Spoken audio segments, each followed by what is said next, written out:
Assista esse vídeo até o final, porque agora nós vamos para a fase 2, na missão Salvar esse país. O que você pretende fazer na economia? Teve esses dias já falando assim, uma eventual volta do Paulo Guedes, caso você seja eleito. Você tem conversado, até acho que saiu uma reportagem falando quem será seu posto de Ipiranga, ou você ainda não tem nenhum nome? Tem infinitamente melhor do que o Haddad, porque o Haddad hoje é o melhor ministro da economia do Paraguai. Porque ele conseguiu levar mais de 200 indústrias já para o Paraguai, a economia do Brasil está toda desorganizada. O Bolsonaro teve várias vezes aqui, né? Inclusive mesmo antes da primeira...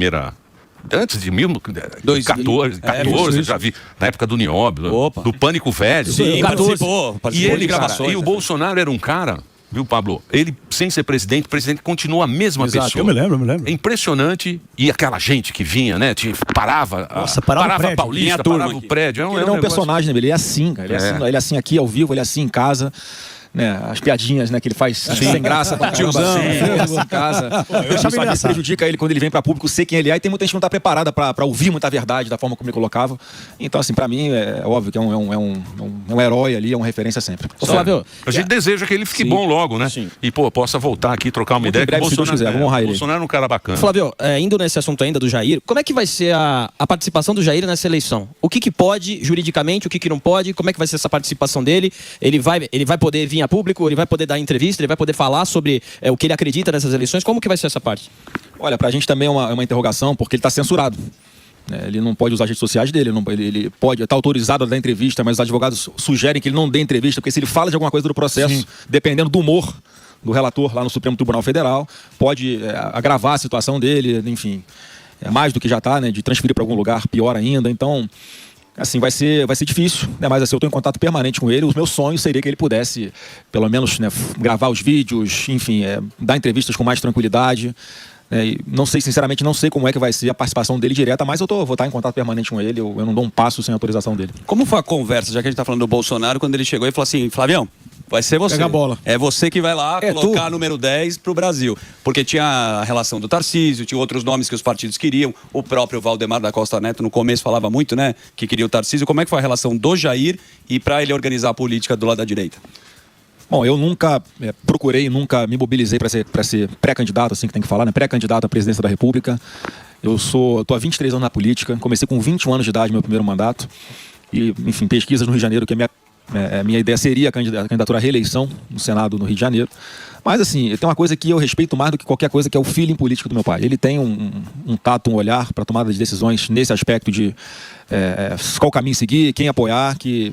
Enfim, óbvio que de vez em quando, né, tem uns traidores aí, mas 99% das vezes ele acerta. E ele falou, Flávio, tem que ser você, porque pela estratégia que eu estou vendo aqui, o Tarcísio é um baita do nome, é um cara que é do nosso grupo, do nosso time. Eu considero demais o Tarcísio, sempre respeitei, admiro o Tarcísio, o trabalho que ele está fazendo no governo de São Paulo.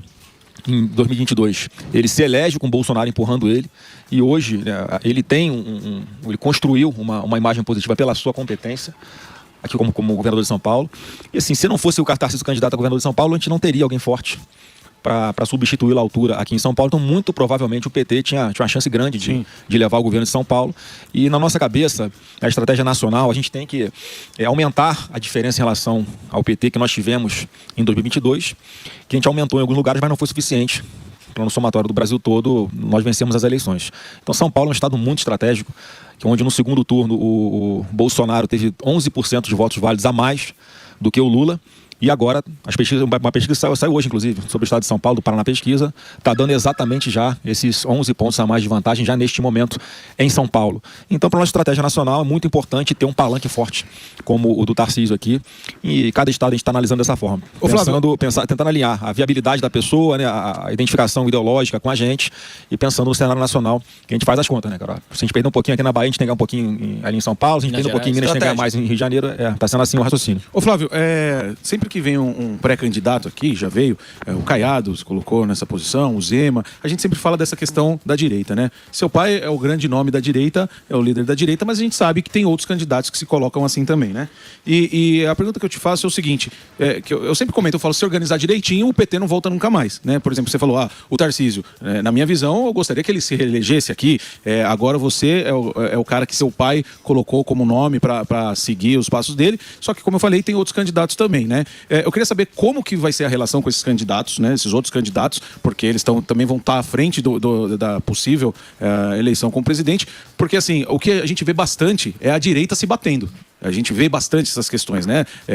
Por exemplo, você não pode discordar alguma coisa ou de repente se colocar como nome que aí vem a treta. E a gente sabe que isso aí só enfraquece a direita e fortalece os caras. Que nem o Caiado veio aqui e falou, o Zema veio aqui e falou, a gente está à disposição, né? Tá ainda como pré-candidato, mas o que acontecer no segundo turno vai ter total apoio, se for você, enfim. Como que você se coloca nessa posição assim, com os outros candidatos que se dizem também ser de direita? Bom, cara, eu tenho muito claro na minha cabeça que a gente tem um adversário em comum, que é o PT, como você falou. O país não aguenta mais 4 anos de Lula fazendo o que esse cara está fazendo, arrombando aí os cofres públicos. A gente tem a taxa de juros das mais altas do mundo, proporcionalmente aí, né, Spire? E isso reflete na dificuldade de tomar financiamento. Quem quer empreender no Brasil, primeiro tem que fazer as contas, porque o Estado é sócio majoritário do teu negócio. Segundo, a carga tributária absurda, burocracia absurda, e com a taxa de juros nesse patamar, por causa da gastança do atual governo, da irresponsabilidade fiscal dele, você inviabiliza. Todo mundo prefere pegar um dinheiro que nem guardado, mete lá no CDB, sem risco, para render um pouquinho acima da inflação, ao invés de você investir em abrir um negócio, em ampliar um negócio. A quantidade de empresas quebradas. Recorde de empresas quebradas. Então eu tenho muita consciência, Morgado, que eu, pelo menos, dou o exemplo nessa linha. Eu não só falo, eu pratico o que eu vou te falar aqui, que é, olha, gasta energia apontando os erros do PT, gasta energia falando a verdade sobre esse governo horroroso que está sendo, e vamos parar de se dar cotovelada. Só que eu falo isso há anos. Mas o que você prefere? Eu faço vídeo, eu faço postagem, Quero saber o seguinte. Mas como está a tua relação com o Donald Trump, depois de toda essa história, dessa jornada que teve em relação a Magnitsky? O que você acha que aconteceu assim, se você consegue fazer um resumo do Donald Trump com a relação do Brasil? O Donald Trump é um presidente que está lá defendendo os interesses do povo americano. E é como eu pretendo fazer aqui também. Eu não, quando for para qualquer mesa de negociação para fora, não tem subordinação, não tem submissão, não tem nada. Tanto é que eu falei, vou ser pragmático. Se em determinada área a China vier alguma proposta seja melhor para o povo brasileiro, para o nosso desenvolvimento do que os Estados Unidos, eu não tem problema nenhum. Paulo Guedes falava para dançar com os chineses e com os americanos. Então, assim, ele tem esse perfil. Eu nunca estive pessoalmente com o Trump. E, assim, eu não vejo isso como uma... Ele não vai ter essa ilusão que criam na cabeça de que os Estados Unidos podem influenciar ou podem mexer de alguma forma nas eleições aqui no Brasil. Isso não existe, não tem nenhum líder mundial que vai se meter em eleições aqui no Brasil. Óbvio que eu acredito que esses líderes mundiais que foram citados aqui, que são de direita, se perguntassem a eles teriam preferência ao meu nome em relação ao atual governo, mas vai ficar na linha da torcida e, obviamente, dando tudo certo, eu vou fazer, sim, uma aproximação muito grande com todos esses países. Ô Flávio, uma coisa, só meio que para continuar nesse assunto, uma coisa que a gente não pode negar é o lance da comparação, que isso vai ter, e dos dois lados, né? Do lado positivo da coisa e do lado negativo, que também a oposição vai tentar usar. Então, assim, eu queria saber se você já fez uma análise, tanto do governo como do lance pessoal mesmo do seu pai, de coisas que, assim, você pretende fazer no modelo que era, e coisas que você, tipo, olha, nesse caminho eu não vou seguir. Tem algo que você já planejou ou não? Não, assim, para mim foi um grande aprendizado e vai ser a referência de um governo meu que o presidente Bolsonaro fez. Porque, cara, foram infinitamente mais acertos do que erros. Eu lembro, eu participava na transição em 2018 para 2019, antes dele tomar posse. Eu participava das conversas de escolhas de ministros ali e tal. Cara, eu nunca vi um presidente da República que olha currículo, cara. O cara olhava... Ele olhava a folha. Depois vocês perguntam... Paulo Guedes estudou isso. Pergunta pro Tarcísio como é que ele foi escolhido. A gente nunca tinha visto o Tarcísio na vida. Mas alguém chegou com um currículo lá, presidente, esse cara aqui, ele fez IME, ele é um cara inteligente, ele já trabalhou na parte de infraestrutura, pode ser um bom ministro da infraestrutura. Tá, chama pra conversar esse cara aí, chega. E tinha sido da Dilma. Não tinha sido, ele tinha sido o terceiro escalão do DENIT. Ele escolheu a cara técnico. Aí quando foi um baita ministro. E assim em várias áreas, né? Então eu pretendo seguir essa referência dele, né? Mais uma vez, enxugar a máquina pública. Nós tínhamos 22 ministérios, depois passou para 23 e fez a independência do Banco Central. Se não fosse a independência do Banco Central que ele fez, o Brasil estava quebrado hoje, esquece. Sentando um político naquele lugar ali, já tinha dado a canetada e bagunçado tudo. Então, falando em independência, evidentemente você é a favor, e eu acho super importante, porque o Lula já sinalizou várias vezes, e acho que se dependesse dele, não teria independência. Outra coisa que foi um retrocesso no governo do Lula foi o fim do teto de gastos e a substituição pelo arcabouço fiscal, porque isso deixou muito mais permissivo uma gestão preocupante da economia. Você pretende voltar ao teto de gastos? Porque isso ajudou muito, ao meu ver, o país, e o arcabouço é um grande caminho para o buraco, sim. E também porque foi construído com base em uma meta fiscal lá inexistente, inexequível, mentirosa, inclusive, o que não dava previsibilidade. né, para quem? Para o mercado inteiro. Também. Então, assim, eles maqueiam de um jeito para poder ampliar o espaço no orçamento para aumentar gasto público, aumenta a arrecadação metendo imposto no lombo do trabalhador brasileiro, e sempre que aumenta a arrecadação, o cara aumenta gasto na proporção maior. Quer dizer, a conta não vai fechar nunca. Mas, assim, mais uma vez, Samir, eu não quero ficar entrando em detalhes do que eu vou propor, porque tem tanta gente ali que está estudando isso junto comigo e que a gente vai começar a tomar decisões juntos para trazer a proposta concreta, mas, assim, trazer previsibilidade, trazer as despesas para dentro do orçamento, né, e redução de carga tributária, redução de burocracia, modernização de um monte de coisa dentro do governo. O Bolsonaro digitalizou o governo, nós fomos o segundo governo mais digital do mundo. Você tinha na palma da sua mão aqui no seu telefone celular um monte de serviço público que antes você tinha que ir lá. É isso aí. É isso aí, burocracia. Aí no meio do caminho tem extorsão, tem problema, tem corrupção, demora. Então isso tudo que a gente tem que resgatar. Hoje, se você quiser fazer um empreendimento qualquer, sei lá, fazer um hotel em algum lugar, 10 anos para você conseguir botar de pé tanta licença, tanta exigência municipal, estadual, federal. Então, assim, a gente conseguir concentrar isso tudo de uma forma moderna e digitalizada, eu não tenho nenhuma dúvida que vai chover investimentos aqui e a gente vai conseguir o objetivo final, que é o sonho da minha vida, cara. Eu quero fazer com que as pessoas não dependam de político nenhum nunca mais na vida para ter que levar comida para dentro de casa. Essa que vai ser a minha mentalidade. Tudo que eu for propor na parte da economia, eu quero saber, cara, como é que isso aqui vai tirar o povo da pobreza? Como é que isso aqui vai fazer a pessoa caminhar com as próprias pernas? Como é que isso aqui vai fazer um pai de família, a mãe levar dignidade para dentro de casa? Ô, Bolsonaro, a gente saiu aquela pesquisa que o Brasil continua um dos piores países do mundo no quesito corrupção, né? Ainda tem espaço para o Brasil virar uma potência mundial? Total, Pablo. Eu vi muito lá fora nessa viagem, inclusive, por que as pessoas não investem aqui no Brasil? A alta carga tributária é uma insegurança jurídica absurda, instabilidade política e corrupção. Não, os caras não estão acostumados. Você imagina, uma empresa japonesa aqui fazer Porra, Riachuelo foi pro Paraguai? Foi Lupo. A Riachuelo foi pro Paraguai. Riachuelo. A nossa energia cara. Riachuelo. Então, assim, dado assim, não vai ser fácil, não vai ser num passe de mágica, obviamente, né? Vamos ter que quebrar muitos ovos, vamos ter que fazer várias reformas. Né? Mas eu acredito que tem tudo para acontecer, porque a gente viu isso funcionar no governo do presidente Bolsonaro, cara. Mesmo com a pandemia, então, a roda estava decolando. Mas mesmo no PL, o PL parece meu condomínio.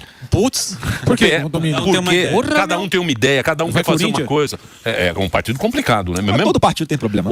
Fala um partido que não tem problema. O partido novo vota mais Bolsonaro do que o PL. Exatamente. Porque isso aí é fato. Porque é um partido menor, não é um partido grande. Então o partido grande tem essa, né? Você tem que ver, Emílio, como é que a concepção do partido, como é que começou, né? Então o Novo ele foi fundado com as pessoas ali que foram chegando já com aquele alinhamento. Que tem o mesmo pensamento. E valor. O PL não, a gente chegou lá, já tinha um passivo lá dentro. Né? Enfim, conforme passa o tempo, vai havendo um processo de depuração. Pô, quem quer ficar, beleza, quem não quer, vai para outro partido, a gente não vai encher o saco. Né? Mas porque sabe que aqui no partido, no PL, a linha que a gente vai seguir é essa que a gente está falando de centro-direita. Mas é complicado lá? Claro que é complicado. Tem todos os interesses, todo mundo está preocupado com reeleição. Tem muito voto, né? Você não consegue ter controle. Tem mais voto que o Bolsonaro velho. O cara respeitar. Mas tá mais difícil ganhar no partido do que fora. Você vê, o Flávio, ninguém estava acreditando muito. Mesmo aqui, o cara vem, Flávio, hein? Esse Flávio, sei não, Flávio. Mas o que eu falei pro Tarcísio, logo foi uma das primeiras pessoas que eu fui conversar, depois que meu pai tinha tomado a decisão, eu falava, Tarcísio, eu sei que você hoje está numa posição em pesquisa muito melhor do que a minha. Aí expliquei o cenário da estratégia de São Paulo e o reflexo disso nacional. E eu falei assim, Tarcísio, aposta numa coisa, cara. A hiperexposição que eu vou ter como pré-candidato, as pessoas vão conhecer um Bolsonaro diferente. Você me conhece, você sabe como eu sou. E eu sei que tem muita gente, na hora de escolher um candidato, vai levar em consideração, né, enfim, a forma que eu falo, a minha postura. Só que. E tá dando certo, isso que tá acontecendo. As pessoas estão me conhecendo. É que você é bonitão. Vendo que... Você é igual eu. Obrigado. Eu sou lindo. Eu ganho pela beleza. Charmoso. E eu tô a gente ganha muito pela beleza. Charmosinho gaúcho. E pra mim é mais fácil porque o Jair Bolsonaro já abriu essa trilha no meio da selva. Né, e o trabalho difícil, vamos dizer assim, ele já fez. Né? Não, o Bolsonaro é um cara legal. Pode falar o que quiser do Bolsonaro, mas quem conheceu o Bolsonaro assim, no particular. Qualquer pessoa assim. A gente vai honrar ele pode ter certeza. A gente vai honrar esse cara que o velho Bolsonaro não merece estar passando pelo que está passando. Mas ele levou muita gente, né? E a gente tem um termo aqui que é pular do cavalo. Teve várias pessoas que usaram o nome do Bolsonaro. Mas vou te falar uma coisa, sem querer, o meu pai fez uma coisa, que até no livro que eu tô lendo, que fala da liderança de alto nível, né? Sem querer, como é que ele fazia? Cara, ele tem um coração tão grande. E ele pega na mão das pessoas porque acredita naquele momento. Cara, ele faz, voa sozinho. O que a pessoa vai fazer depois, cara, se ela vai trair, se ela vai se manter leal, se ela vai ficar mais ou menos, cara, não é problema mais dele. Ele fez a parte dele, pô, fiz minha parte aqui, tentei construir uma base de pessoas que pensassem como mim. A pessoa me enganou, tá bom, me enganou uma vez, não engana mais. E a resposta vem na urna na eleição seguinte, entendeu? Eu acho que é isso que dá uma tranquilidade também pra ele saber que ele fez de bom coração. Ele fez sem esperar nada em troca. Então acho que assim ele acertou. Vereador, eu falei. Porque no final das contas tem que combinar com o povo. É lógico. É isso que é um negócio. É claro. É o seguinte. Você me fez uma... Quem vai votar no Lula não vai votar no Bolsonaro. Tá decidido. Ponto. E quem vai votar no Bolsonaro vai votar no Bolsonaro. Já é fato. Carimbado. E o cara não muda nem... Não adianta ficar brigando em rede social com seus irmãos. É ou não é? Não adianta ficar brigando. É ou não é? É a turma que tá... Não sei... Eu não sei. Essa turma é que vai decidir a eleição. E teve muita turma do não sei. Sim. Muita gente que não votou. Só que você vê no estimulado lá, já parece bonito. Nós vimos aqui, ó. A gente fica madrugado olhando pesquisa. Pesquisando. A gente manda mensagem ao povo. A gente não dorme. Você viu? Não, mais uma vez, Emília, essa não vai ser o espontâneo já determina isso. Na última pesquisa melhorou, né? Não, hoje, inclusive, saiu mais uma no estado de São Paulo. Você já ganha aqui. Para uma pesquisa, como eu falei, dando 11 pontos de vantagem. O Tarcísio se elegendo com chance no primeiro turno ainda. Mas a reflexão que eu peço pro povo é a seguinte, Emílio. Você está em dúvida, né? Pensa o seguinte, como é que vai votar? Como é que você acha que vai votar? Vão votar os assaltantes? Como é que você acha que vão votar os estupradores? Como é que você acha que vão votar os estupradores? Como é que você acha que vão votar os caras que estão roubando INSS? Tudo com Lula, cara. Tu vai votar igual esses caras por quê? Dá oportunidade, porque alguém vai sentar naquela cadeira de presidente. Dá oportunidade para quem está trazendo, pelo menos, uma mentalidade diferente do que você está vendo hoje. O Lula está torrando aí milhões e milhões de reais para tentar ganhar a simpatia das pessoas que precisam do governo para ter o que comer. Só que essas pessoas estão recebendo lá um Bolsa Família, que é sempre importante frisar que sempre tem fake news, né? Que a gente vai manter. Sim, a gente vai abraçar as pessoas que precisam, porque tem muita gente que precisa dessa ajuda do governo para ter o que comer. Está dando agora o Vale Gás, quer dizer, está tentando, gastando dinheiro público para tentar ganhar a simpatia dessa galera. Só que eu pergunto para quem recebe esses programas sociais: você tá tranquilo quando você deixa seu filho no colégio? Você acha que ele tá lá seguro? Você tem medo de roubar o seu celular no meio do caminho? Você tá dentro do ônibus para ir trabalhar, pode tomar bala perdida na cabeça? Você tá num sinal de trânsito com a sua família, vem alguém, enfia um revólver na sua cabeça para... Não foi com a sua cara te dar um tiro?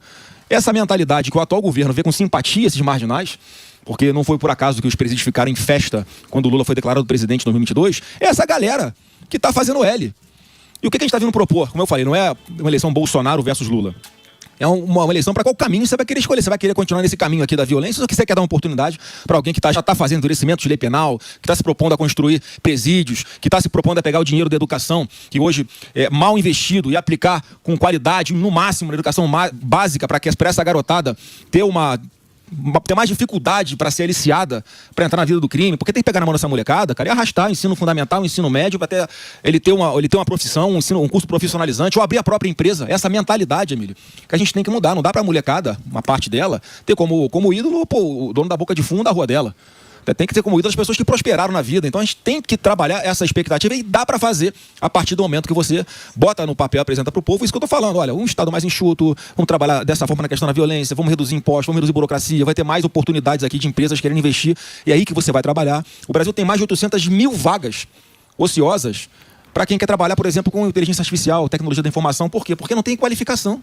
As pessoas não sabem trabalhar com isso. Por que é que não tem, ao invés de você ficar vendendo... se aproveitando da miséria muitas vezes das pessoas, você não pega esse dinheiro e usa para qualificar essas pessoas, para elas poderem ter uma expectativa de vida. Quem recebe Bolsa Família hoje? Você que recebe Bolsa Família, você quer deixar de herança para o seu filho ele precisar de R$600 para ter o que comer?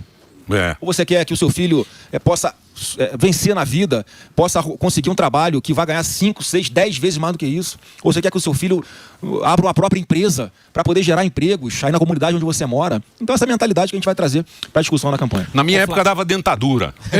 Era assim. Até hoje está prometendo isso. Até hoje dentadura e farinha. Como era? Presta atenção, você que é um político novo. Você está começando. Torinho sabe. Torinho é você ia lá, candidato. você dava primeiro primeiro turno, você dava a dentadura de baixo. Isso. Se ganhar, daria de cima. Igual bala soft. Que aí era Não é? Ou então ficava com meia dentadura. Fala o seguinte, ó, pega a dentadura, mas vota em outro. É assim. Mas era isso. É assim que funciona. Até hoje é assim. Meia dentadura. E se não votar no segundo turno, Se não votar no segundo turno, fica meio banguela. E levando em consideração isso, a gente tem aí a questão do rombo, que é gigantesco. A gente tem a questão desses serviços sociais, que agora são mais eleitoreiros do que qualquer outra coisa. E a questão primordial, que eu acho que é o que mais detona o Brasil, é a carreta furacão. A quantidade de gente que tem ali mamando deliciosamente. Só que essa conta quem vai pagar é o próximo governante. E aí? A gente vai dar o exemplo como fez o presidente Bolsonaro. Logo no primeiro mês, no segundo mês de governo, ele já que deu uma canetada, cortou 20 mil cargos em comissão do governo. Era a gente que ia ficar lá pendurada para não fazer nada, como você falou, né? Mamando.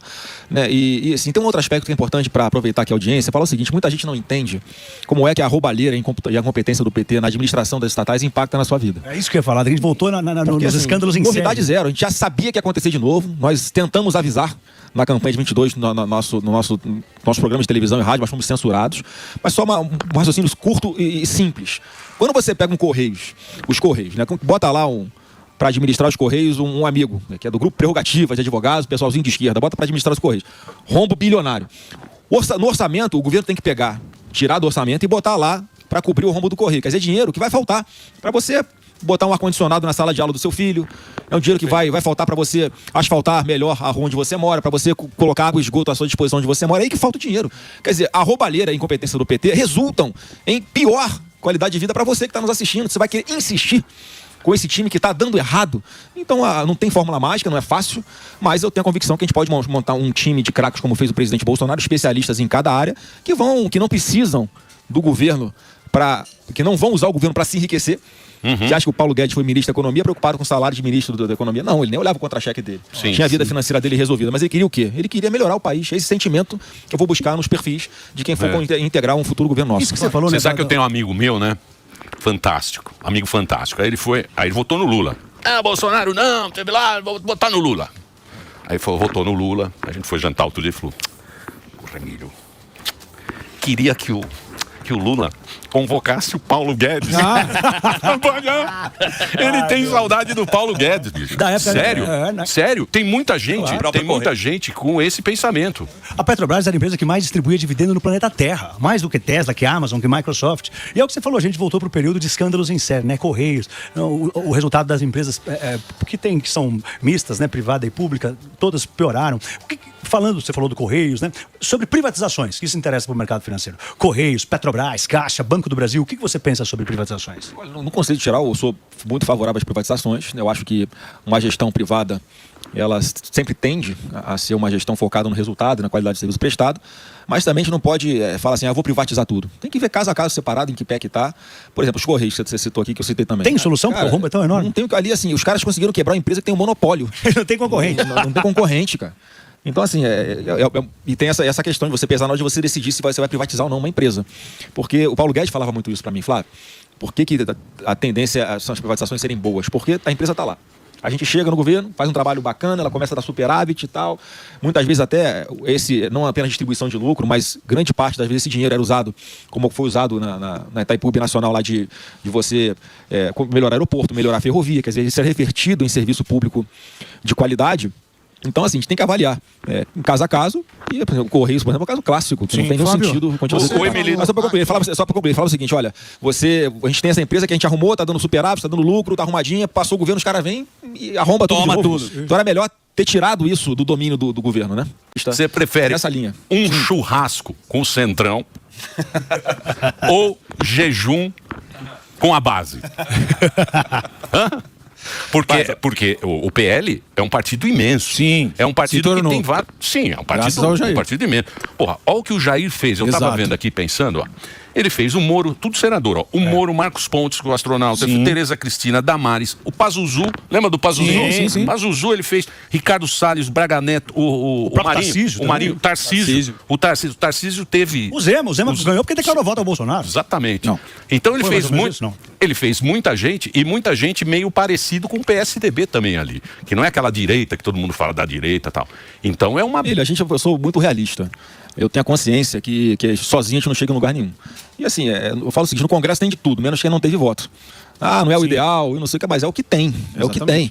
Então não tem nenhum sentido eu dispensar pessoas ou partidos do Centrão, como vocês estão chamando, que queiram me apoiar, porque eu sei que eles também têm esse objetivo maior, que é olhar para o Brasil diferente, querer voltar a levar esperança para as pessoas em casa, o Brasil volte a gerar emprego, criar um ambiente de negócio atrativo para investimentos internos e internacionais. Então, assim, eu tenho a total consciência que é preciso, porque numa campanha, Emílio, eu vou ter o discurso aqui ideológico, as pessoas me conhecem, sabem que eu defendo e tal.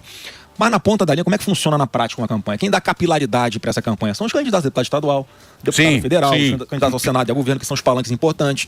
Então, assim, eu tô assim, aberto, conversando com todo mundo, coisas que eu posso falar de público, coisas que eu falo de bastidor nas minhas conversas, nas minhas negociações, mas sempre deixando a porta aberta para todo mundo de centro-direita que queira se posicionar junto com a gente por alinhamento no nosso projeto, eu vou aceitar. E não adianta ficar, foi o que o Morgado falou, quando você fica na rede social, dando pancada num cara que você é centrão, você não sei o que, cara, são pessoas que vão nos ajudar na campanha, não é inteligente. Mas tem uns oportunistas, né? Tem os de direita de verdade. Só para fazer uma ressalva aqui também, eu não estou pedindo para as pessoas, né, para de fazer isso. Não, nós somos pessoas públicas, a gente tem que ser cobrado. O eleitor, o internauta que está nas redes sociais no dia a dia tem todo o direito de criticar, de sentar o cacete, mas sim, leve em consideração que a gente está na véspera de uma eleição, que tudo indica vai ser bastante apertada, e que eu sigo aquela máxima que nesse momento aqui o inimigo do meu inimigo é meu aliado. Então eu tô nessa linha aí. Flávio,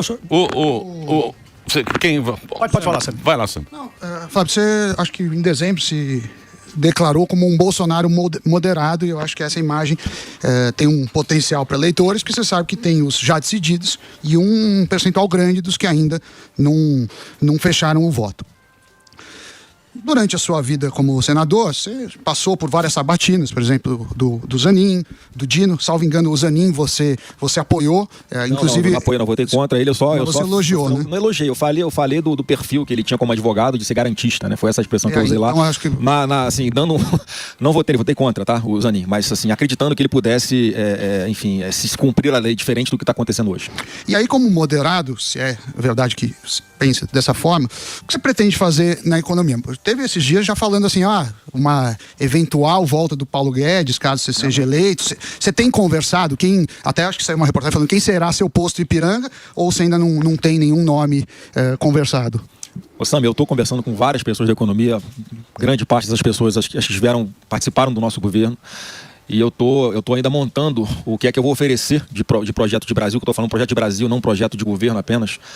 E muita gente prefere, nesse momento, ainda não aparecer, porque vai tomar pancada da imprensa, vão encher o saco. O que está acontecendo aqui agora, vários nomes ficam sendo especulados, sabe? E eu percebo a maldade de parte da imprensa com isso. Por quê? Porque, primeiro, que eu não estou conversando, não convidei ninguém para ser o meu posto Ipiranga, né? E a partir do momento que a imprensa fica especulando, depois a pessoa fala que não vem me ajudar nessa caminhada, vão falar que não estão aceitando caminhar comigo, né, por algum motivo. Então, assim, eu converso com o Paulo Guedes, eu converso com várias pessoas da equipe econômica que participaram do governo, estou aprendendo bastante ainda em parte de economia, mas podem ter certeza que a gente vai trazer uma pessoa que, em primeiro lugar, vai ser infinitamente melhor do que o Haddad, vai ser alguém que entenda de economia, porque o Haddad hoje é o melhor ministro da economia do Paraguai. Porque ele conseguiu levar mais de 200 indústrias já para o Paraguai, a economia do Brasil está toda desorganizada, tudo maquiado, energia cara, custo Brasil caríssimo, instabilidade política, insegurança jurídica por causa desse atual governo. E quem tiver com a gente nessa parte econômica vai ter que ter essa mentalidade de dar continuidade ao projeto que o Paulo Guedes iniciou. Claro. Pablo, você tem pergunta? Sim, você falou do tesouraço, você participou de um evento ontem, falou do tesouraço, de cortar burocracias, de cortar gastos. Você pretende fazer um choque, tipo o Milei fez na Argentina, ou algo Pablo, a gente vai ter que fazer todas as reformas, né, que tiver ao nosso alcance, porque a nossa despesa tem que caber dentro do orçamento para dar previsibilidade. Mais uma vez, não é para mercado, é para quem quer investir, é para gerar um ambiente de negócio positivo. Quando eu falo de tesouraço, cara, é corte de tributos. Pô, o Lula aumentou 37 impostos no Brasil. A burocracia voltou com tudo. A gente, quando lá tinha a Secretaria de Trabalho, que era agregada lá ao Ministério da economia, né? O Paulo Guedes, ele aglutinou essas funções, não tinha ainda o Ministério do Trabalho. A gente fazia revogaço de mais de 1000 normas regulamentadoras, instruções normativas, para simplificar a vida de todo mundo e deixava essa questão ideológica de lado. Até usei um exemplo recente, não sei se vocês viram, é um exemplo bem pequeno, né? Mas o Brasil, o governo brasileiro proibiu de criar peixe, tilápia ali na... Sim, lembra isso? Sim. Porque é espécie exótica, não sei o quê. É o governo que diz que quer acabar com fome, né? Tá prometendo que vai dar café da manhã, almoço e janta pro povo desde 2002. E tem gente acreditando até hoje que ele vai precisar de mais um mandato para cumprir isso. O Brasil proíbe de fazer a criação de tilápias ali no lago da empresa de Itaipu. Aí vai o Paraguai anteontem.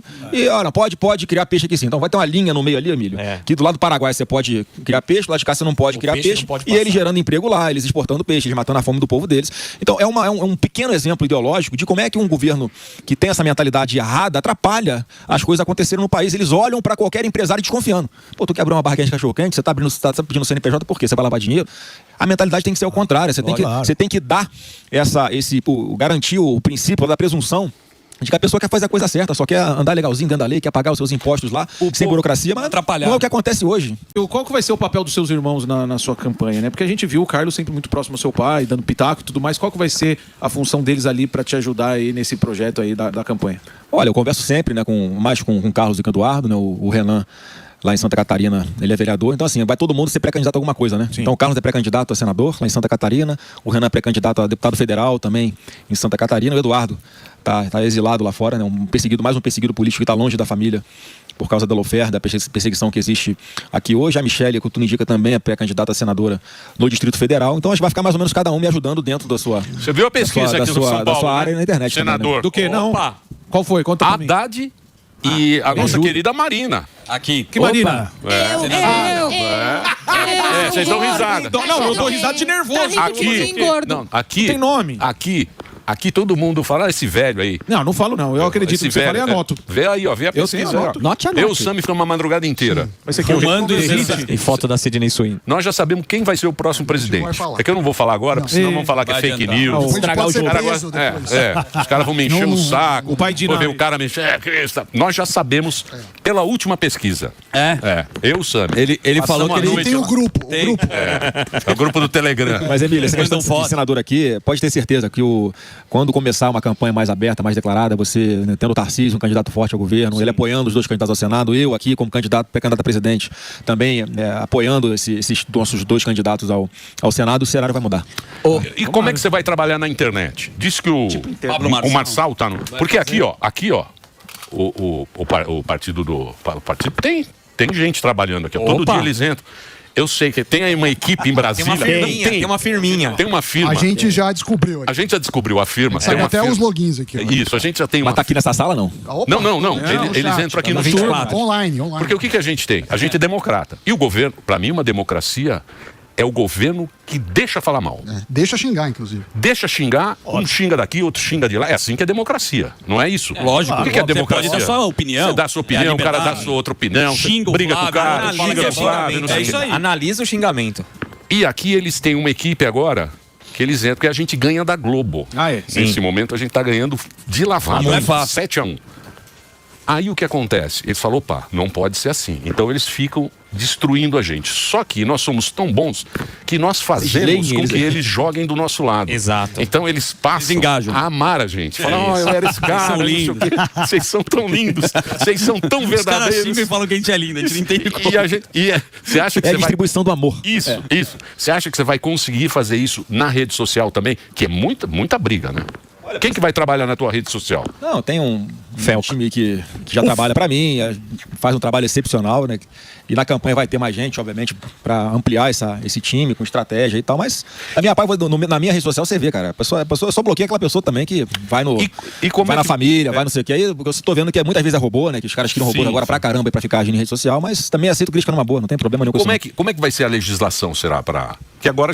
E evidentemente os outros candidatos vão estar aqui, porque agora a gente não está na lei dos candidatos, mas quando tiver na lei, a gente convida todos os candidatos, Convite todo feito. mundo aqui para participar, para trocar uma ideia. Tem camarim e tudo mais. Como é que vai ser Você já está por dentro ou não? Tô por dentro, vai ser cheio de restrição, como já foi em 2022. Assim, eu espero que o TSE, como órgão que vai monitorar isso tudo, tenha também uma equipe com resposta rápida, porque, mais uma vez, da nossa parte, a gente começa fazendo sempre mostrando propostas, né, o que a gente pensa sobre o Brasil, apontando os erros do atual governo. E, historicamente, é inegável, a extrema esquerda e a esquerda não tem limite para inventar mentira, para te atacar com coisa que não existe, para te xingar, para jogar fora das quatro linhas, né, fora de respeitar a legislação eleitoral. Então a gente tem que ter um time preparado também para dar essa pronta resposta. Né, mas da minha parte, pelo menos, né, Flávio Bolsonaro, o que eu vou fazer é igual vocês fazem aqui. O cara o cara provocou, que os caras provocam para ter uma reação sua, para que você perca a razão. Então, assim, eu estou preparado com a mentalidade bem forte aqui para saber receber as provocações e responder de uma forma firme e à altura, sem perder a linha. Senhor, dá que eu te dou outro. Fazer o break. Fazer o break. Como é que tá aí, BD? O BD tá feliz, olha lá. Voando. Todo mundo feliz. Eles gostam de ganhar na audiência, né? É isso. Audiência. Do jeito que você tá subindo, você também tá com o risinho de quem tá subindo. Ele tá. Ele tá feliz com um também. sorrisinho. Esse sorrisinho aí, sorrisinho de candidato. O Jornal Nacional.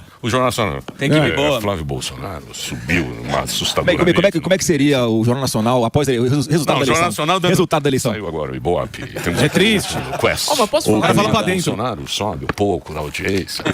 Senador, teve o caso, você teve as investigações das supostas rachadinhas, foi finalizado o processo, mas é muito provável que esse assunto volte na campanha. Para alguns, o caso já está resolvido, você já prestou o que deveria. Para outros, queriam mais explicações, inclusive pedindo para você abrir dados financeiros. Quando o tema surgir, qual que vai ser a sua postura? Você acha que já esgotou ou você pretende acho que assim, importante falar, eu vou falar sempre e te agradeço a oportunidade de estar falando aqui para tanta gente aqui sobre essa pauta, porque é muito simples, Sami. A minha vida foi investigada 11 anos para trás. Ouviram mais de 40 pessoas que tinham trabalhado comigo. 11 anos para trás, a minha e de assessores. Reviraram minha vida do avesso. Encontraram nada. Meu patrimônio compatível com a minha renda. E muita gente não sabe. Nunca houve sequer um processo criminal contra mim. Nunca foi iniciado um processo criminal contra mim. Então você vê como é que a quantidade de espuma que foi feita nesse período, como é que acaba desgastando a imagem. E outra coisa que sempre falam também, que eu vou aproveitar essa oportunidade para falar aqui também, não, mas aí reviraram a minha vida pessoal, minha vida das minhas empresas. Você imagina, lavagem de dinheiro na franquia, né? Muito inteligente. A mansão de 6 milhões. A mansão que eu peguei um financiamento no banco, porque é impressionante como é que conseguem transformar algo normal, legal, né, com justificativa de patrimônio em algo criminoso. Essa, por exemplo, da minha casa, que eu comprei financiando no banco, depois descobri que tinha uma taxa de juros menor ainda, porque aqui eu tinha condição de pegar. Não era do BRB. Era do BRB. do BRB você já tinha. Mas depois descobri que pela minha capacidade financeira, então não podia pegar uma prestação com juros menores, mas uma deputada do DF entrou com uma ação contra mim e perdeu, foi arquivada a ação. Quer dizer, as coisas, eles entram com as ações ou iniciam uma investigação para gerar o desgaste. Então assim, mais uma vez, esse assunto de rachadinha, de que não existe mais, foi tudo arquivado, nunca iniciou um processo criminal contra mim e foi o maior atestado de idoneidade que eu tenho.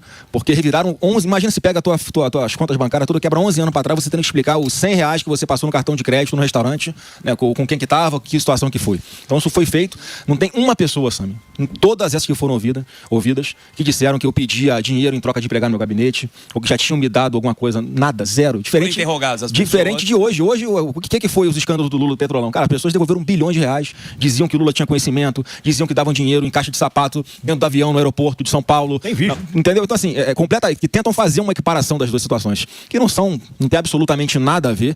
E eu acho que eu nunca tive, Sami, em 16 anos de vida pública, um problema com relação à polícia, com relação à investigação, com nada. Bastou meu pai se eleger presidente da República para começar o inferno na minha vida. Né? E eu tenho certeza que o alvo não era eu. O alvo era tentar fazer o presidente Bolsonaro refém, só que, como eu falei, a investigação começou no Rio de Janeiro, o Ministério Público do Estado do Rio de Janeiro, que não tinha nada a ver com órgãos federais, com o Supremo, igual muita gente fala isso, né? O Bolsonaro não fez um bom governo porque teve que proteger o filho. Mentira.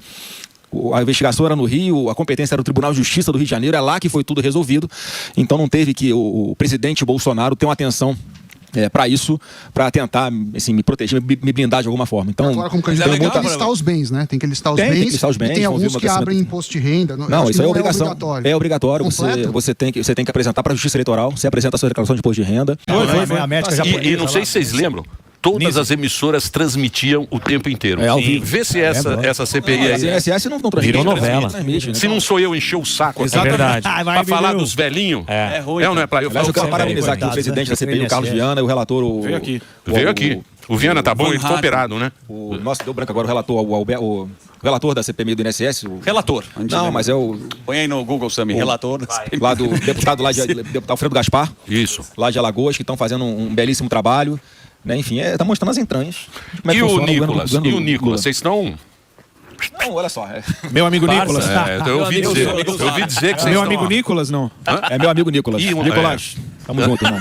E a música do... Olha só, eu gosto muito do Nicolas. Pô, eu acho ele um baita de um parlamentar. É uma promessa, assim, pra política. Tem um futuro, tenho certeza, brilhante pela frente. Né? E, assim, eu não vou ficar cobrando ninguém pra tomar uma posição de tô aqui com o Flávio, vamos caminhar junto, que não sei o quê. O Nicolas já deu várias declarações que vai estar com a gente, ele entende. Se alguém caminhou, foi o Nicolas. O Nicolas é um cara inteligente demais. Ele gente boa. Ele sabe Ele é que a gente gente vai boa. caminhar junto, a gente sabe que ele sabe que o Brasil não aguenta mais 4 anos de PT. Sim. Então, assim, é um garoto que, quero ter muito mais perto sempre. Tá, agora foi pai mais uma vez, isso começa a fazer a pessoa amadurecer. Você percebe uma clara evolução, né, do Nicolas. Se você pegar um retrato dele hoje, em relação ao que ele era no início do mandato, ele é uma pessoa muito mais preparada ainda do que ele já era. Sem dúvida. Então, assim, vai ter um papel decisivo, mais uma vez, nessas eleições, pela liderança que ele tem, com relação aos jovens, pela liderança que ele tem em Minas Gerais. Podia ser governador, Então- inclusive, mas ele vai dar uma segurada. Mas o que querem saber do Flávio é quem é o vice. Querem saber se vai... Puta, ela vem fazer chapa. Olha o chapa. Olha o chapateiro. montar um time. Todo dia ele faz uma chapa. Eu posso falar uma coisa? Vai ser o Murilo Couto, o vice. Murilo Couto. Ou Murilo Couto. Murilo Couto. É isso aí, meu Zemo amigo. Derrite. É isso aí. Bora, Brasil. Vocês ficam montando chapa. Brasil. Meu amigo, sou de Belém. Vocês ficam montando chapa. Todo dia ele monta uma chapa. A gente acerta. Todo dia ele monta Chapeiro uma da chapa. Dirce. Tá sem uma Olha só, é óbvio que tem nomes aí que todo mundo tá colocando que são maravilhosos, acho que agregariam muito. Mas assim, a gente tem que respeitar, nesse momento, a posição dos partidos. A gente tem até o dia 5 de abril, que é a data limite para desincompatibilização Isso. de governadores, por exemplo.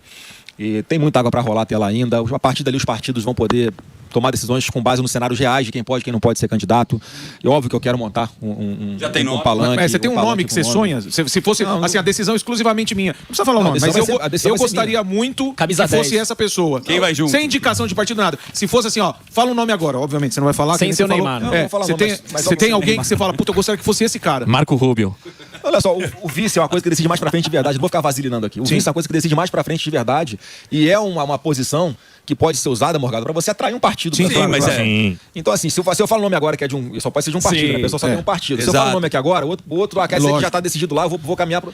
Então, assim, não adianta querer tentar antecipar uma decisão como essa, mas o vice tem que estar alinhado. Ó, se ao nosso você projeto, quiser, aos nossos estou à disposição, eu e todas as Minas Gerais, pra gente construir o Neymar futuro. queria. Um abraço aí, Zema. Você Ô, entendeu? Bolsonaro, o que você espera para essa eleição? A gente viu aí o Lula elevando o tom, falando que vai ser já é clima de guerra.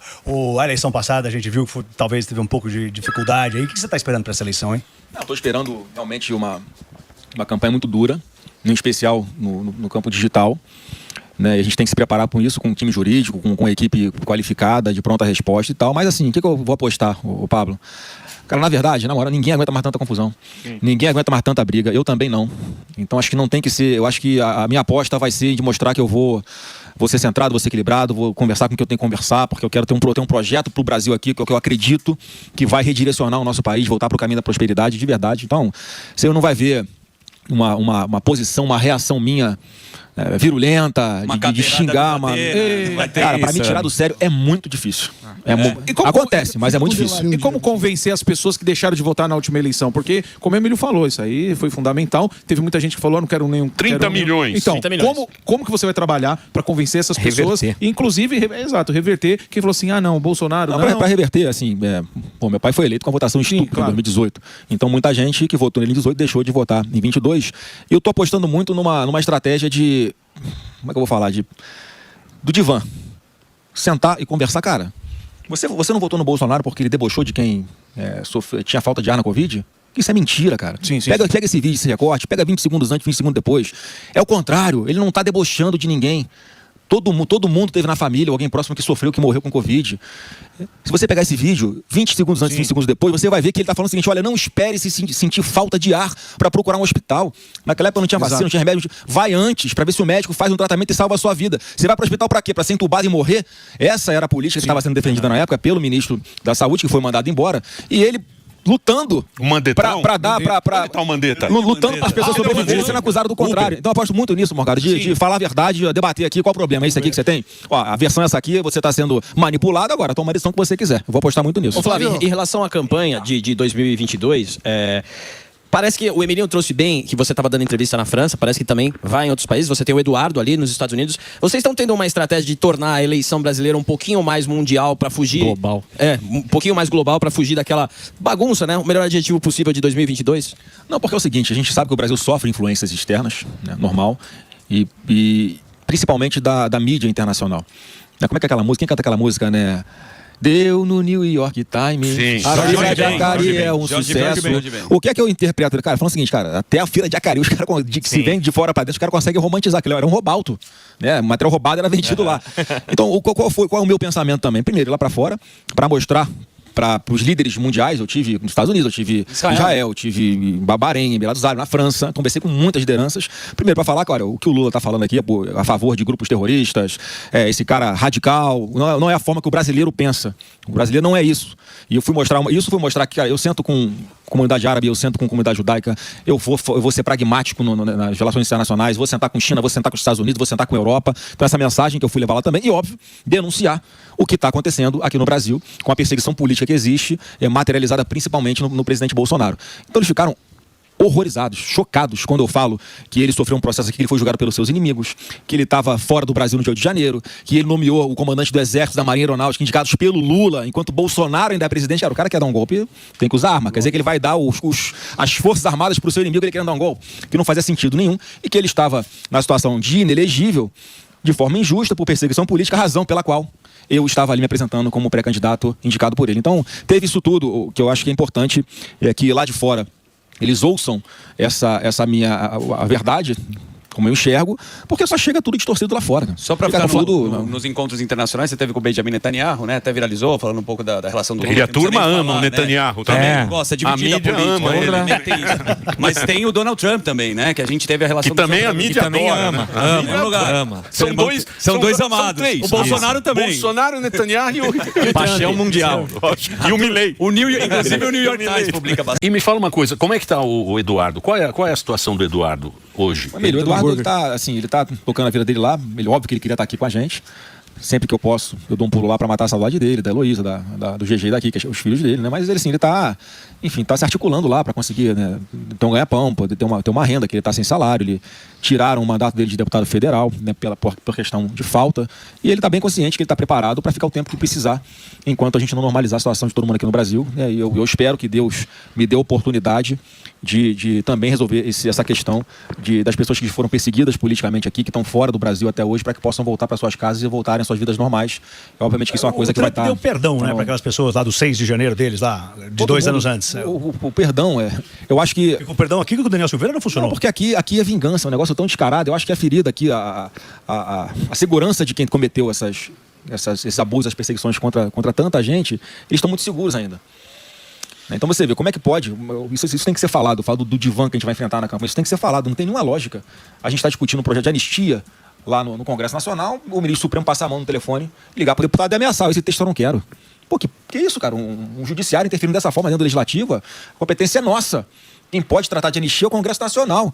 Né? Se vai ser inconstitucional, se não vai, depois eles decidem. Depois tiver o texto pronto aqui, só para te dar um exemplo, né, de que a gente não pode se acostumar com esse tipo de coisa, mas eu estou muito confiante que a gente consiga eleger também um Congresso Nacional muito alinhado com o que a gente está pensando em fazer para o Brasil. Isso certamente vai normalizar as coisas e mais. A minha eleição vai acabar com a polarização. Porque acabou. Isso é mais difícil. Vou falar por quê, Sandro. E o negócio da idade? O Lula acabou, rapaz. Qual outra liderança que a esquerda tem? O Lula é o calango. Depois dessa eleição... O Lula é o calango. Eu já falei, olha só. Anos, o povo brasileiro vai aposentar o Lula E o Lula pode ter certeza que no nosso governo não vai ter ninguém roubando INSS, ninguém vai roubar sua aposentadoria. Mas o povo brasileiro vai aposentar o Lula. A esquerda não tem outras lideranças e a gente vai poder governar com muita tranquilidade, porque eles vão perder a força deles, vão perder ali o pouco que resta ainda de credibilidade e de aceitação em cima do Lula. Ele está batendo o pior índice da vida dele de aprovação, de aceitação. Quer dizer, ninguém mais cai na mentira do Lula. É muito tempo, né? O meu sonho era o café da manhã. Eu vou dizer uma coisa pra você. Se eu sou você... Eu sou você. Se eu fosse o Lula, vai. Certo, tá. Se eu fosse o Lula, eu ia lá colocar aquela camisa azul dele, aquele blazerzinho bonito Chapéu, lá chapéu. do Ricardo Almeida. Ó, é outro nível. Não, sem chapéu. Sem chapéu. Sem chapéu. E ela vai falar: povo brasileiro, eu já devolvi a democracia para este país maravilhoso. Vou me aposentar. Tchau, pessoal. Tchau, pessoal. Sigam em frente.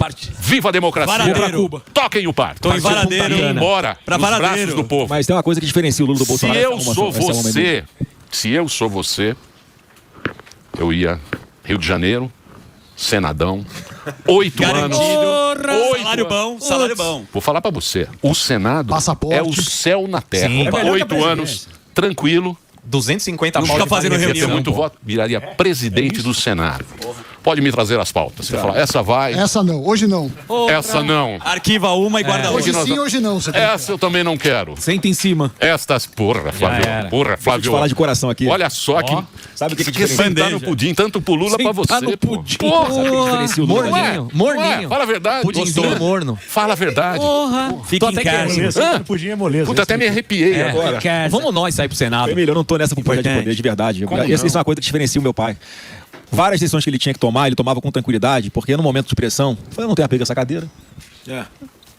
Facilita a negociação para você não virar refém. E o Lula é o contrário. O Lula faz tudo para ficar na cadeira e manter esse projeto de comunismo e socialismo que não deu certo em lugar nenhum do mundo.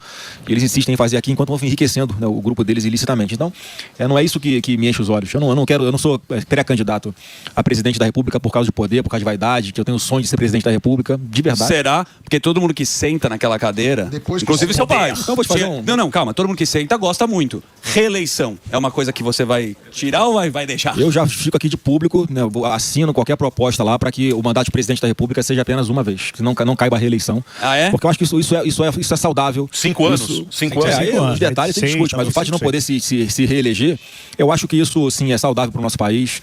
Isso faz com que a pessoa que está sentada na cadeira de presidente da República possa tomar medidas que às vezes são amargas, e ele possa tomar com tranquilidade, sabendo que ele não vai precisar defender esse ponto de vista na eleição alguns anos ali na frente. Então eu faço esse compromisso público aqui Olá. de assumir que eu vou ser contra a reeleição, assino proposta que tiver aí para. Mas com todo respeito, o Bolsonaro também falou da reeleição, né? A EBC também falou que ia acabar, também não acabou. E a EBC, o que você acha Ele dessa prometeu TV? coisas que ele fez, né? O Banco Central Independente, Sim. em nomear Sem ministros técnicos. Ah, não, mas enfim, aí mas aí, às vezes, é que a turma sempre pega o mas que aí que você tá, promete e não faz. mas o Morgadão, essa pauta, por exemplo, não é ele que faz, não é o presidente da República, né? É o Senado, é o Congresso que vota, é uma alteração na Constituição.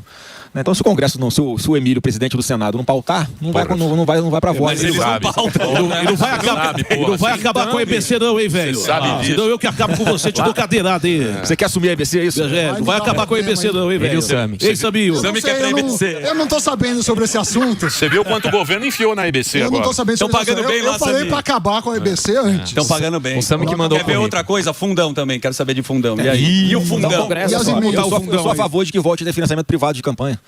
Por que tem um fundão desse tamanho todo? Porque há uma hipocrisia aqui no Brasil de que empresa não pode doar dinheiro para candidato. Certo. O que acontece na prática, não é o meu caso, tá? Deixar bem claro. Na prática, os caras dão dinheiro por fora. Sim. E aí tem que aumentar o fundo partidário para você poder fazer as campanhas. O PL ficou num tamanho gigante. Por mais que seja um fundo bilionário, inclusive, o fundo eleitoral e o fundão do PL, tem candidato pra caramba.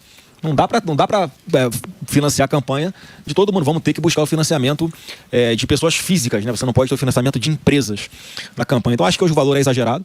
É uma coisa que é para se discutir, mas para reduzir esse valor e ficar em algo aceitável, porque hoje é um escândalo o valor que é destinado para esse fundo, você tem que reabrir a possibilidade de você receber doações também de empresa. Eu acho que é uma coisa que a gente tem que encarar em algum momento, porque óbvio que donos de empresas que são pessoas físicas de pele e osso têm os interesses da sua empresa, Claro, que precisam ser batalhados, defendidos dentro do Congresso Nacional. Quando você tem uma reforma tributária que vai impactar o setor de serviços, por exemplo, vai ter uma pressão daquelas pessoas que vão sofrer, vai piorar a vida delas com aquela alteração legal que está sendo discutida no Congresso Nacional. Então, essa pessoa, se tivesse a forma de financiar, a empresa ela financiar os candidatos dela, ela já poderia ter mais parlamentares defendendo os interesses dela lá dentro do Congresso Nacional. Uma coisa aberta, igual nos Estados Unidos, né? Eu sou a favor disso. Acho que a Netflix ela pode votar nos dois, ela dá dinheiro pros dois, democrata e republicano, né? Aqui no Brasil, o Telegram resolveu fazer uma campanha contra uma censura em Big Tech, por exemplo, né, em aplicativos de comunicação, e foram tirados do ar. O Alexandre de Moraes deu uma canetada, os caras, quer dizer, você não pode nem defender uma ideia, um voto sim ou não no Congresso Nacional, que você pode ser punido. Mas tá tudo errado.